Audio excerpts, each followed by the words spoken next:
এবার একদম পারফেক্ট সেদ্ধ হয়ে গেছে পটলগুলো, এই দেখো একদম গলে গেছে। আরে না, দারুণ হয়েছে গো পটলের তরকারি।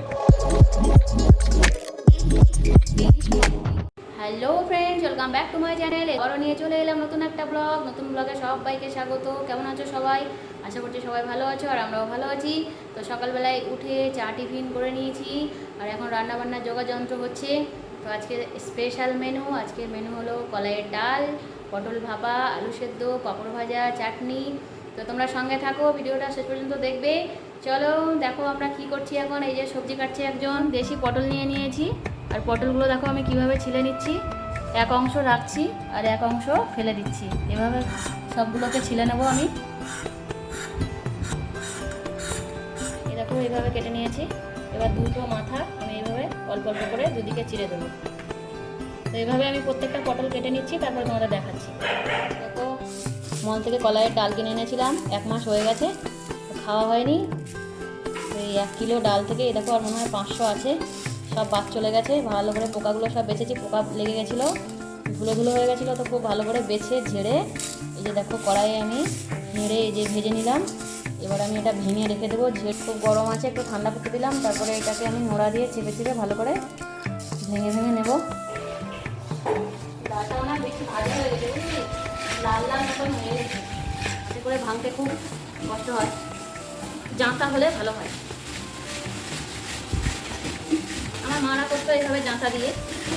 এই কলাইয়ের ডালটা খেতে খুব ভালো লাগে, শরীর ঠান্ডা হয়, শরীরের জন্য খুবই উপকার। এইভাবে ভেজে রান্না করতে খুবই খাটনি আছে। রুটিটা ভেঙে ফেলেছি, প্রায় ভেঙে ফেলেছি আর অল্প অল্প আছে, আর একবার দুবার একটু বাটলে হয়ে যাবে। তো এটা এখন ঝাড়বো, পরিষ্কার করবো। কি অবস্থা হচ্ছে দেখো, নোংরা হয়ে গেছে সব। এই জন্য বাড়িতে রেডি করে খাওয়াটা খুব মুশকিল, ওই জন্য আমি ভাজা কলাইয়ের ডাল একদম মল থেকে কিনে নিয়ে আসি। এরকম থালায় করে আমি এখন ঝেড়ে নিচ্ছি, ছালগুলো বেরিয়ে যাচ্ছে। এরকম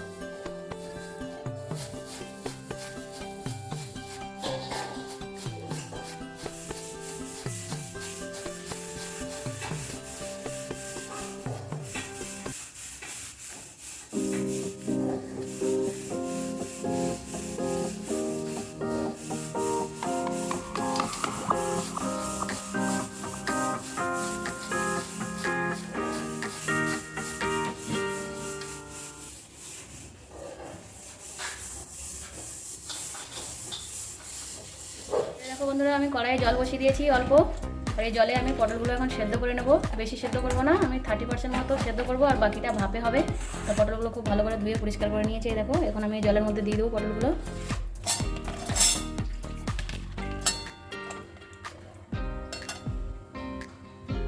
তো আমি এটা 5-7 মিনিট মতো সেদ্ধ করে নেবো, এখন ঢাকা দিয়ে দিচ্ছি। আর এদিকে দেখো আমি সর্ষে, সাদা সর্ষে, পোস্ত আর কাঁচা লঙ্কা নিয়ে নিয়েছি, এটা বেটে নেবো এখন। তো এই রান্নাতে বেশি কিছু লাগে না, ভাপাতে এই বাটাটা আমি দেবো আর হালকা লবণ আর হলুদ দেবো, তাহলেই হয়ে যাবে। আর কাঁচা তেল। বাটার আগে আমি একটু লবণ দিয়ে দেবো এর মধ্যে। লবণ দিয়ে দিলে এই যে সর্ষে দিয়েছি, সর্ষের তেতো ভাবটা চলে যাবে আর বাটতে সুবিধা হবে।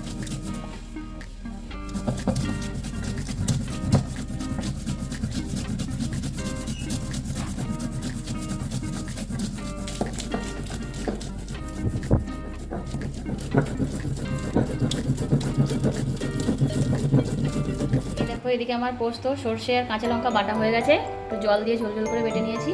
আর এদিকে দেখো পটল সেদ্ধ হয়ে গেছে, 30%-এর বেশি সেদ্ধ হয়ে গেছে। এই দেখো এটা আমি এখন তুলে নেব। তো পটলগুলো আমি একটা দেখো গামলার মধ্যে নিয়ে নিয়েছি। এবার আমি এর মধ্যে একে একে মশলা অ্যাড করব। একটু লবণ দিয়ে দিলাম স্বাদ মতো, দিয়ে দেবো সামান্য অল্প পরিমাণে হলুদ। হলুদ আমি বেশি দেবো না, একটু অল্প পরিমাণে দিয়ে দিয়েছি। এবার দিয়ে দেবো বাটা মশলাটা। আমি ধুয়ে সামান্য একটু জল দিয়ে দিয়েছি।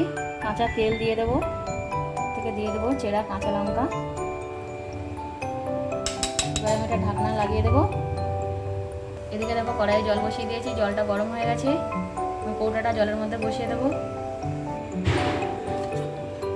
জলটা গরম হয়ে গেছে, এবং অল্প জল দিয়ে দিয়েছি।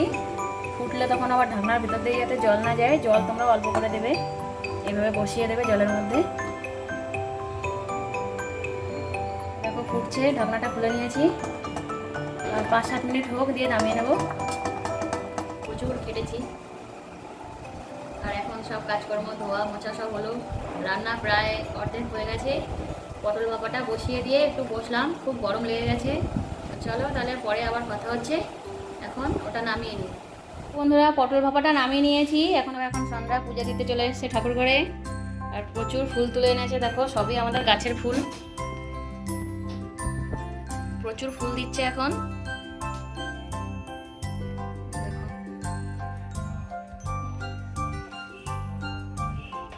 তো সকালবেলায় একবার ঠাকুর ঘরে পূজা হয়ে গেছে, এখন দুপুরবেলা আরেকবার দিই আমরা পূজা।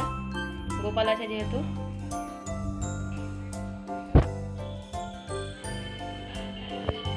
এই দেখো বন্ধুরা, আমি নামিয়ে নিয়েছি পটল ভাপা। এই দেখো ঢাকনা খুলে দিয়েছি। আর কত সুন্দর হয়েছে দেখো, তেলগুলো ভেসে উঠেছে। আর গ্রেভিটা দেখো কত সুন্দর। এই দেখো, একদম দেখে খেতে ইচ্ছে করছে। তো তোমরা যারা পটল ভালোবাসো না খেতে, এভাবে খেয়ে দেখবে। আর কি সুন্দর একটা স্মেল আসছে, পুরো পোস্ত সর্ষে। এই দেখো গ্রেভিটা কত সুন্দর। এবার গরম গরম ভাত দিয়ে এটা খাওয়ার পালা।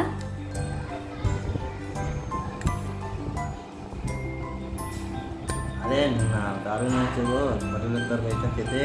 এটা কি পটলের ভাপা, পটল ভাপা, পটল ভাপা? সর্ষে সর্ষে পোস্ত দিয়ে পটল ভাপা। সে কি টেস্ট! তো বন্ধুরা, তোমরাও বাড়িতে এটা করে খেও। এত সুন্দর টেস্ট, কি বলবো তোমাদেরকে, আর অন্য কিছু খেতে হবে না, শুধু এই ভাপা দিয়ে খেয়ে নিবা।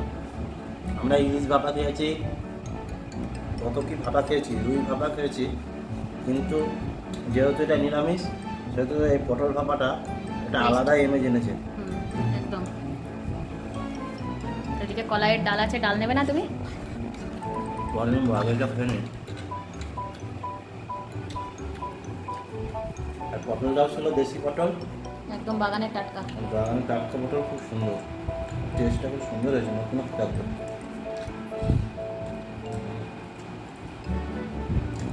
একটু গ্রেভি দাও।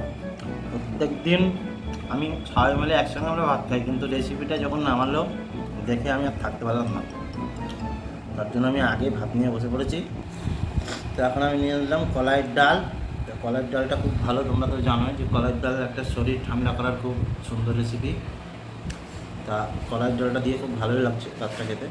এর আগে খেলাম পটল পোস্ত, পটল ভাপা যেটাকে বলছে। তো এরপরে নিয়েছিস কলাইয়ের ডাল, সেটাও ভালো লেগেছে।